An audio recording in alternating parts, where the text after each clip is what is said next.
दोस्तों, स्वागत है आपका मेरे YouTube चैनल पाठशाला 360 डिग्री में। चलिए, पत्र लेखन की सीरीज़ में आज ये दूसरी वीडियो है। शुरुआत करते हैं। देखिए, जो इसकी पहली वीडियो थी, पहली वीडियो में हमने बात करी थी पत्र परिचय की। पत्र का परिचय समझा था। उसके बाद पत्र के प्रकार, कितने प्रकार होंगे। पत्र के 3 प्रकार थे। फिर उन 3 प्रकार में से हमने शुरुआत की थी सरकारी पत्र की और सरकारी पत्र को समझा था। हमने समझा था कि सरकारी पत्र एक औपचारिक पत्र होगा। औपचारिक पत्र होने के साथ साथ ये राजभाषा में लिखा जाएगा। राजभाषा या वैकल्पिक राजभाषा में लिखा जाएगा तथा इसकी अन्य पुरुष शैली होगी। ये सब चीज़ें हमने सरकारी पत्र के बारे में देखी थी। उसके बाद इसी सीरीज में आगे बढ़ते हैं। आज का जो अपना टॉपिक होगा वो होगा अर्ध सरकारी पत्र। देखिए, सरकारी पत्र व अर्ध सरकारी पत्र में क्या अंतर है। दरअसल अर्ध सरकारी पत्र भी सरकारी पत्र का ही एक भाग है। चूँकि सरकारी पत्र एक औपचारिक पत्र है। औपचारिक पत्र का अर्थ होगा जहाँ व्यक्तिगत बातों का उल्लेख ना होते हुए किसी पद को पत्र संबोधित किया जाएगा या किसी पद के नाम पत्र लिखा जाएगा, तो वो औपचारिक पत्र कहलाएगा। जबकि जो अर्ध सरकारी पत्र है वह अनौपचारिक पत्र होगा। अनौपचारिक पत्र होने का अर्थ होगा कि यह किसी व्यक्ति के नाम लिखा जाएगा। ठीक है, तो ये अनौपचारिक पत्र होगा। चलिए शुरुआत करते हैं। दो सरकारी अधिकारियों के मध्य अर्थात जब दो सरकारी अधिकारियों के मध्य पत्र लिखा जा रहा है, जब किन्हीं 2 सरकारी अधिकारियों के मध्य पत्र लिखा जा रहा है तो यानी कि वो सरकारी पत्र होगा। चलिए आगे चलते हैं। 2 सरकारी अधिकारियों के मध्य सम्मति, जानकारी या सूचना के आदान प्रदान के उद्देश्य से व्यक्तिगत ध्यानाकर्षण, ये शब्द ध्यान देने योग्य है। व्यक्तिगत ध्यानाकर्षण मतलब व्यक्तिगत ध्यानाकर्षण और शीघ्र कार्यवाही की अपेक्षा के साथ लिखा जाने वाला अनौपचारिक परंतु सरकारी पत्र अर्धशासकीय पत्र कहलाता है। यानी कि ये पत्र आपका अनौपचारिक तो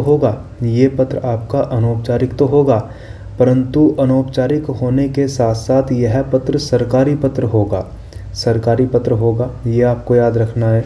ठीक है, जब अधिकारी चाहता है कि दूसरा अधिकारी व्यक्तिगत रुचि लेकर काम को निपटा दे, इसका अर्थ होगा कि जब मानकर चलिए ये 2 कार्यालय हैं, तो जब इस कार्यालय से ये पत्र लिखा जाए इस कार्यालय के पदाधिकारी को, तो ये जो कार्यालय है ये वाला, इस वाले कार्यालय का अधिकारी चाहेगा कि इस कार्यालय का लंबित कार्य, इस कार्यालय का, ये कार्यालय ए है, कार्यालय बी है, यानी कार्यालय बी का कोई कार्य लंबित है कार्यालय ए के स्तर से, तो वो इस कार्यालय का जो पदाधिकारी होगा उसे पत्र लिखेगा और ये पत्र व्यक्तिगत रूप से लिखेगा, यानी व्यक्तिगत बातें इसमें लिखी जाएंगी और इसका उद्देश्य होगा कि ये रुचि लेकर काम को जल्दी निपटा दे। चलिए आगे पढ़ते हैं। जब कार्य संपन्न होने में विलंब हो रहा हो, यानी ये कब लिखा जाएगा, जब कार्य संपन्न होने में विलंब हो रहा हो। ये आप मानिए कि ये कार्यालय ए और कार्यालय बी है। कार्यालय बी का कोई कार्य है जो अधूरा पड़ा है कार्यालय ए के स्तर से, यानी कार्य हो सकता है इनको वित्त की स्वीकृति चाहिए हो और वित्त की स्वीकृति कार्यालय ए से मिलेगी और कार्यालय ए से ये लंबित है, तो ये कार्य लंबित है कार्यालय ए के स्तर से। जब कार्य संपन्न होने में विलंब हो रहा हो तो ये इस कार्यालय से पत्र लिखा जाएगा, अर्ध सरकारी पत्र इस कार्यालय को। ठीक है, कार्य शीघ्र संपन्न कराने के लिए एक ही बात है दोनों। नेक्स्ट चलते हैं।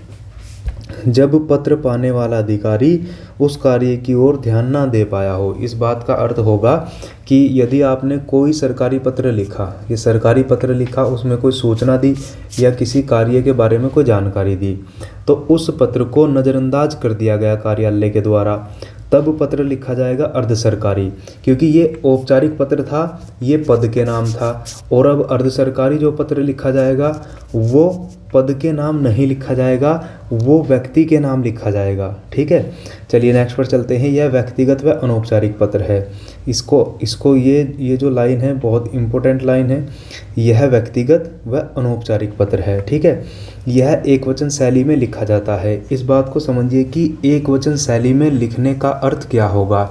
देखिए, सरकारी पत्र हमने देखा था कि अन्य पुरुष शैली में लिखा जाएगा। अन्य पुरुष शैली को ही हम बोल सकते हैं तृतीय पुरुष शैली में लिखा जाएगा। और ये जो लिखा हुआ है, ये लिखा हुआ एक वचन शैली। तो एक वचन शैली का अर्थ क्या होगा, इसके लिए सबसे पहले अन्य पुरुष शैली को समझिए। सर्वनाम में हम पढ़ते हैं, सर्वनाम का प्रथम भेद होता है पुरुषवाचक सर्वनाम। पुरुषवाचक सर्वनाम को फिर 3 पार्ट में डिवाइड कर लेंगे। एक होगा उत्तम पुरुष, एक होगा मध्यम पुरुष और एक होगा अन्य पुरुष। उत्तम पुरुष होगा वक्ता, जो बात को कहने वाला होगा। मध्यम पुरुष होगा श्रोता, जो बात को सुनने वाला होगा। और जिसकी बात की जाएगी वो कहलाएगा अन्य पुरुष। तो यदि मैं पत्र लिखता हूँ आपको, तो मैं उत्तम पुरुष, आप होंगे मध्यम पुरुष। और मुझे जो आदेश दिया जाता है पत्र लिखने का, वो किसी अन्य तीसरे व्यक्ति के द्वारा दिया जाता है, तो वो अन्य पुरुष शैली कहलाएगी। जैसे उस पत्र में, सरकारी पत्र में हम जिन लाइनों का प्रयोग करते हैं वो होंगी कि मुझे आपसे यह कहने का आदेश हुआ है। अब आपसे यह कहने का यदि आदेश हुआ है, तो एक तो आप और एक मैं और एक मुझे आदेश करने वाला तीसरा व्यक्ति। तो जब आदेश किया जाता है तो वो होगी आपकी अन्य पुरुष शैली। जबकि यहाँ एक वचन शैली की बात है, यानी कि यहाँ जिन पंक्तियों का प्रयोग किया जाएगा वो होंगी कि मुझे आपसे यह कहना है कि या मैं आपसे यह कहता हूँ। ठीक है, प्रत्यक्ष रूप से उत्तम पुरुष मध्यम पुरुष से कोई बात कहेगा तो ये कहलाएगी एक वचन शैली। ठीक है, नेक्स्ट चलते हैं। भाषा आत्मीय एवं मैत्री भाव से युक्त होती है। महत्वपूर्ण पंक्ति है बच्चों कि मैत्री भाव से युक्त होती है। मैत्री भाव मतलब मित्रतापूर्ण तरीके से पत्र लिखा जाता है। उसके बाद संबोधन में प्रिय श्री, श्रीयुत आदि का प्रयोग करते हैं। जिस प्रकार वहाँ संबोधन में महोदय शब्द का प्रयोग किया गया था विषय के बाद, उसी प्रकार यहाँ महोदय शब्द का प्रयोग नहीं होगा अर्ध सरकारी पत्र में। यहाँ जो शब्दों का प्रयोग होगा वो प्रिय श्री या श्रीयुत जैसे शब्दों का प्रयोग होगा।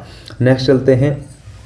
जब कोई विशेष कार्यवाही किसी कार्यालय के स्तर पर काफ़ी समय से लंबित हो और कई पत्र एवं अनुस्मारक पत्र भेजे जाने के बाद भी अपेक्षित कार्यवाही निस्तारित न की गई हो। समझने की कोशिश कीजिए। कार्यालय ए, कार्यालय बी, फिर से वही चीज़ कि यहाँ से कोई कार्य लंबित है कार्यालय ए से कार्यालय बी का, तो इन्होंने पत्र लिखा, एक सामान्य पत्र में उस चीज़ की जानकारी दी। इनको वित्त की स्वीकृति चाहिए थी, या हो सकता है कोई सामान चाहिए हो, तो इसके लिए इन्होंने कोई सूचना दी। उस सूचना पर यहाँ से कोई विशेष ध्यान नहीं दिया गया, उसे नज़रअंदाज कर दिया गया पहले पत्र को। फिर उन्होंने एक पत्र लिखा अनुस्मारक पत्र। अनुस्मारक पत्र चीज़ों को याद दिलाने के लिए होता है स्मारक, तो उस पत्र का भी कोई जवाब नहीं आता है। फिर ये पत्र लिखते हैं अर्ध सरकारी व्यक्तिगत, यानी इस कार्यालय का जो पदाधिकारी है उसके नाम पत्र लिखा जाएगा व्यक्तिगत पत्र। ठीक है, नेक्स्ट लाइन पर चलते हैं। यह व्यक्तिगत पत्र के रूप में लिखा जाता है जो गोपनीय पत्र की श्रेणी में आता है। देखिए, ये पत्र व्यक्तिगत पत्र होगा और ये पत्र जिसके नाम होगा, इस पत्र की प्राप्ति भी वही व्यक्ति करेगा। ठीक है, तो इसमें ना व्यक्तिगत का मतलब होगा, आप सामान्य भाषा में समझिए कि जब व्यक्ति से संबंधित बातें लिख दी गई हों तो हो सकता है उनकी अपनी कुछ निजी बातें भी यहाँ हों, इसलिए इसे गोपनीय पत्र भी कहा जाता है। महत्वपूर्ण है, एग्जाम में पूछा जा सकता है दिए गए पत्रों में से किसे गोपनीय पत्र कहा जाता है, तो उत्तर होना चाहिए बच्चों कि अर्ध सरकारी पत्र को गोपनीय पत्र कहा जाता है। चलिए नेक्स्ट चलते हैं। अभी हम देखते हैं अर्ध सरकारी पत्र का प्रारूप। महत्वपूर्ण है प्रारूप। चलिए, अर्ध सरकारी पत्र में जिस प्रकार सरकारी पत्र में हमने देखा था, ये आप मानिए सरकारी पत्र, यहाँ पत्रांक हमने लिखा था, फिर हमने प्रेषक का नाम, पद, पता लिखा था, फिर सेवा में सेवा में लिखने के बाद पद और पता लिखा था। इसी यहाँ ऐसा कुछ नहीं होगा, यहाँ अर्ध सरकारी पत्र संख्या, इसका अर्थ होगा अर्ध सरकारी पत्र संख्या यहाँ लिखेंगे। फिर विभाग, विभाग के बाद अनुभाग, अनुभाग के बाद दिनांक और स्थान। ये इतनी चीज़ें पत्र में दाईं ओर कोने पर एक साथ आ जाएंगी, जबकि वहाँ ऐसा नहीं था, वहाँ विभाग और अनुभाग हमने इधर लिखा था। ठीक है, और इधर हम लिखेंगे नाम। ये नाम किसका होगा? ये प्रेषक का होगा। नाम और पद, नाम और पद ये प्रेषक का होगा। ठीक है, चलिए उसके बाद होगा विषय। पत्र का विषय लिखा जाएगा। विषय लिखने के बाद सीधा संबोधन। संबोधन में प्रिय श्री महोदय का प्रयोग करेंगे, ना कि केवल महोदय का प्रयोग करेंगे। जो बात हमें पत्र में लिखनी होगी वो हम यहाँ लिख देंगे। उसके बाद होगा बच्चों भावनिष्ठ। वहाँ हमने भावदीय शब्द का प्रयोग किया था, लेकिन यहाँ हम भावनिष्ठ शब्द का प्रयोग करेंगे। ये बात भी आपको याद रखनी है, हस्ताक्षर और नाम। अब फिर वही संगलनक। ठीक है, तो अभी हम देखते हैं, ये फिर से यदि वो दो है तो दो, जो भी इसके साथ आपके दस्तावेज आप चस्पा करोगे वो दोनों का नाम लिख दोगे। अब ये जो श्री है ना, ये होगा प्रेषिती, यानी पत्र को पाने वाला। पत्र को पाने वाला, जो पत्र को, जिसे पत्र भेजा जाएगा, अब उसका नाम, फिर उसका पद, फिर उसका शासकीय पता लिखा जाएगा। तो चूंकि बच्चों यहाँ पर व्यक्तिगत उल्लेख हो गया, इसीलिए ये क्या कहलाएगा? आपका अनौपचारिक पत्र कहलाएगा। ठीक है, चलिए ये था आपका अर्ध सरकारी पत्र। अर्ध सरकारी पत्र से हमें किन ऐसे महत्वपूर्ण चीज़ें हैं जिनको हमें याद रखना चाहिए, चलिए देखते हैं। अर्ध सरकारी पत्र में हम याद रखेंगे सबसे पहले कि ये अनौपचारिक पत्र है। अनौपचारिक पत्र मतलब व्यक्तिगत बातों का उल्लेख होगा, अनौपचारिक पत्र होगा। अनौपचारिक पत्र के बाद दूसरा हम याद रखेंगे कि इसमें मैत्रीपूर्ण भाषा का प्रयोग होगा, मैत्री भाव भाषा का प्रयोग होगा। फिर हम याद रखेंगे कि ये गोपनीय पत्र की श्रेणी में आता है, गोपनीय पत्र की श्रेणी में आता है। फिर हम याद रखेंगे कि इसकी जो भाषा होगी मैत्रीपूर्ण, और ये एक वचन शैली में लिखा जाएगा, एक वचन शैली में लिखा जाएगा। हम याद रखेंगे इसमें व्यक्तिगत बातों का उल्लेख होगा, व्यक्तिगत बातों का उल्लेख होगा। ठीक है, ये कुछ फैक्ट हैं जो हम याद रखेंगे। साथ साथ में पत्र का प्रारूप बहुत महत्वपूर्ण होता है, तो पत्र का प्रारूप भी हम लोग याद रखेंगे। ठीक है, चलिए नेक्स्ट चलते हैं। अभी हमने कंप्लीट कर लिया है पत्र परिचय। पत्र परिचय के बाद हमने कंप्लीट कर लिया है सरकारी पत्र, और सरकारी पत्र के बाद हमने कंप्लीट कर लिया है अर्ध सरकारी पत्र। ठीक है, चलिए नेक्स्ट वीडियो पर नेक्स्ट पर चलते हैं। हमने सरकारी, अर्ध सरकारी के बाद हम चलते हैं परिपत्र पर, इसी वीडियो में कंप्लीट करेंगे। समझने की कोशिश कीजिए। देखिए परिपत्र सरकारी पत्राचार का एक प्रकार है। वस्तुतः यह एक ऐसा पत्र है जिसके द्वारा एक ही सूचना, आदेश या अनुदेश से सभी संबद्ध व्यक्तियों या कार्यालयों को एक साथ अवगत करा दिया जाता है। ऐसे पत्र की अनेक प्रतियां तैयार की जाती हैं और परिपत्र के रूप में संबद्ध व्यक्तियों, कार्यालयों को प्रेषित कर दी जाती है। यह पत्र जिस कार्यालय से जारी होता है, प्राप्ति की संस्तुति के रूप में उसी कार्यालय में वापस आ जाता है। इसलिए इसे गस्ती चिट्ठी या परिक्रमित पत्र भी कहते हैं, कहा जाता है। ये होंगी इस पत्र की विशेषताएं। सबसे पहले आप इसके बारे में, पत्र के बारे में समझिए, फिर आगे बढ़ते हैं। देखिए परिपत्र क्या होता है। आपकी जो पुलिस की अभी वैकेंसी है, पुलिस कांस्टेबल की, उनके लिए फिजिकल कराया गया था। फिजिकल का जो आदेश होगा वो किसके स्तर से होगा? डीजीपी, राज्य के डीजीपी। ठीक है, राज्य के जो डीजीपी होंगे। अब जो फिजिकल की जो सूचना होगी वो एक प्रकार की सूचना होगी, और वो सूचना प्रत्येक जिले में, उत्तराखंड में मानकर चलिए आपके उत्तराखंड में आपके 13 जिले हैं, तो 13 के 13 जिलों में वो सूचना भेजी गई होगी। 13 के 13 जिलों में सूचना भेजी गई होगी। ठीक है, अब वो सूचना डीजीपी के स्तर से, वो सूचना एक प्रकार की होगी कि आपको एक बार में इतने बच्चों को दौड़ाना है, इस प्रकार की व्यवस्था बनानी है। सारी व्यवस्था और सारे जितने फिजिकल सेंटर होंगे उनके लिए एक जैसी सूचनाएं होंगी। तो उस एक जैसी सूचना के लिए एक पत्र टाइप कराया गया होगा, एक पत्र टाइप कराया गया, सूचना लिखी गई, और वो पत्र टाइप कराने की, चूंकि उसमें एक जैसी बात है, अब डीजीपी से प्रत्येक जिले के एसएसपी, जिले का पुलिस का जो मुख्य अधिकारी होगा वो एसएसपी होगा जिले पर, तो जितने भी जिले होंगे 13 के 13 जिलों के एसएसपी पर ये सूचना आई होगी, ठीक है। और सूचना बिल्कुल एक जैसी, बस उसमें प्रतिलिपि में नाम प्रत्येक एसएसपी का होगा और वो सबको एक जैसी सूचना प्रेषित कर दी जाएगी। यानी एक पत्र जिसमें एक जैसी बातें हों वो अनेक व्यक्तियों को, अनेक अधिकारियों को भेजा जाए, वो कहलाता है परिपत्र। चूँकि प्राप्ति की संस्तुति के रूप में उसी कार्यालय में वापस आ जाता है, इसीलिए इसे गस्ती चिट्ठी या परिक्रमित चिट्ठी भी कहते हैं। ये फैक्ट आपको याद रखना है कि इसे गस्ती चिट्ठी या परिक्रमित चिट्ठी भी कहते हैं, ठीक है। चलिए, मुझे आशा है कि आप परिपत्र समझ गए होंगे, परिपत्र क्या होगा। एक बार फिर से बताता हूँ, किसी कार्यालय से एक पत्र जारी होगा जो इसमें एक जैसी सूचना होगी, और वो एक जैसी सूचना अनेक अधिकारियों को व अनेक कार्यालयों को एक साथ भेजी जाएगी, वही कहलाएगा परिपत्र, ठीक है। परिपत्र की दिशा सदैव वरिष्ठ कार्यालय से कनिष्ठ कार्यालय की ओर होती है। देखिए, वरिष्ठ कार्यालय मतलब एक होगा आपका वरिष्ठ का मतलब होता है बड़ा, ठीक है। यानी इसका जो ना ये एक आयामी होता है, एक आयामी का अर्थ होगा मतलब इसका जो निर्गत होगा ये एक तरफ से दूसरी तरफ चलेगा, ऊपर से नीचे की ओर भेजा जाएगा, नीचे से ऊपर की ओर नहीं भेजा जाएगा, ठीक है। ये फैक्ट आपको याद रखना है। फिर परिपत्र द्वारा समान सूचनाओं का संप्रेषण एक साथ कई आवश्यक कार्यालय या पदाधिकारियों के पास करते हैं, ठीक है। यही चीज़ अभी हमने समझी है कि एक जैसी सूचनाएं भेजे जाती हैं एक साथ अनेक कार्यालयों या पदाधिकारियों को, ठीक है। फिर इससे श्रम, समय व धन की बचत होती है। श्रम की बचत होती है, समय की बचत होती है, धन की बचत होती है, ठीक है। नेक्स्ट चलते हैं। परिपत्र में संक्षिप्तता और वस्तुनिष्ठता होती है, साथ ही यदि संलग्न हुआ तो इसका भी उल्लेख किया जाता है। यह एक ही विषय पर भेजे जाते हैं, ठीक है। चलिए, इनकी भाषा औपचारिक होती है, महत्वपूर्ण चीज़ होगी। भाषा कैसी होती है? औपचारिक होती है तथा राजभाषा में लिखे जाते हैं, ठीक है, ये इम्पोर्टेंट होगा। इनकी रचना शैली सरकारी पत्र की भांति होती है। सरकारी पत्र की भांति का मतलब वही होगा कि मुझे यह कहने का आदेश हुआ है, यानी अन्य पुरुष शैली में लिखे जाएंगे, ठीक है।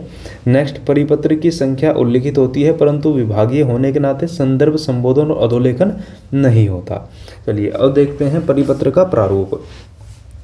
परिपत्र संख्या, पत्र के बिल्कुल ठीक बीच में लिखा जाएगा परिपत्र संख्या, फिर दाईं ओर कोने पर होगा दिनांक, उसके ठीक सामने होगा प्रेषक, जिस प्रकार हम लिखते हैं सरकारी पत्र में प्रेषक में वही क ख ग, पदनाम और विभाग। फिर होगा सेवा में समस्त, चूँकि ये किसी एक कार्यालय को या एक पदाधिकारी के नाम नहीं लिखा जाएगा तो इसीलिए यहाँ समस्त शब्द का प्रयोग किया जाएगा, ठीक है। फिर होगा विषय के बाद संबोधन, सामान्य तौर पर महोदय, यहाँ कोमा लगाएंगे। संबोधन में मुझे यह कहने का निर्देश हुआ है, और जब मुझे यह कहने का निर्देश हुआ है तो यानी किसी तीसरे व्यक्ति ने निर्देश किया है, और जब कोई तीसरा व्यक्ति निर्देश करेगा तो कौन सी शैली होगी? ये होगी आपकी अन्य पुरुष शैली, ठीक है, अन्य पुरुष शैली। चलिए अभी देखते हैं। फिर वही बहुधीय शब्द का प्रयोग किया जाएगा, हस्ताक्षर, क ख ग, पदनाम, विभाग, ठीक है, प्रतिलिपि। ये इतना जो होगा ये आपका सरकारी पत्र की भांति ही होगा, ठीक है। चलिए, तो ये इतना था परिपत्र। अब परिपत्र से ऐसे कौन से मुख्य तथ्य हैं जो हमें याद रखने चाहिए? सबसे पहले तो हमें याद रखना चाहिए कि परिपत्र में एक जैसी सूचनाओं का संप्रेषण किया जाएगा। नंबर 1 याद रखेंगे, एक जैसी सूचनाओं का संप्रेषण किया जाएगा एक साथ अनेक कार्यालयों या अनेक पदाधिकारियों को। फिर दूसरा हम याद रखेंगे, इसे परिक्रमित चिट्ठी या गस्ती चिट्ठी भी कहा जाता है। फिर तीसरा याद रखेंगे, यह औपचारिक होगा। फिर चौथा पॉइंट याद रखेंगे, अन्य पुरुष शैली में लिखा जाएगा। पांचवा याद रखेंगे फिर हम, अन्य पुरुष शैली औपचारिक राजभाषा में लिखा जाएगा, ठीक है। और फिर हम छठा पॉइंट इसमें याद रखेंगे कि यह सदैव वरिष्ठ से कनिष्ठ की ओर लिखा जाता है। ये 6 पॉइंट आपके एक दिवसीय प्रतियोगी परीक्षाओं के लिए बहुत महत्वपूर्ण है। उसके बाद यदि प्रारूप को आप 3 से 4 बार सही से देख लोगे या खुद लिखकर इसे एक बार इसका अभ्यास कर लोगे तो लगभग मेरा ऐसा अनुमान है कि यहाँ से आने वाला क्वेश्चन आप नहीं छोड़ोगे। ठीक है, चलिए आज की इस वीडियो में हमने कंप्लीट किया है अर्ध सरकारी पत्र व परिपत्र। हमने सरकारी पत्र पढ़ लिया है, सरकारी पत्र के बाद हमने अर्ध सरकारी पत्र पढ़ लिया है, अर्ध सरकारी पत्र व परिपत्र पढ़ लिया है, परिपत्र। अभी देखिए नेक्स्ट जो वीडियो होगी उसमें हम आपका कार्यालय आदेश व कार्यालय ज्ञापक कंप्लीट करेंगे।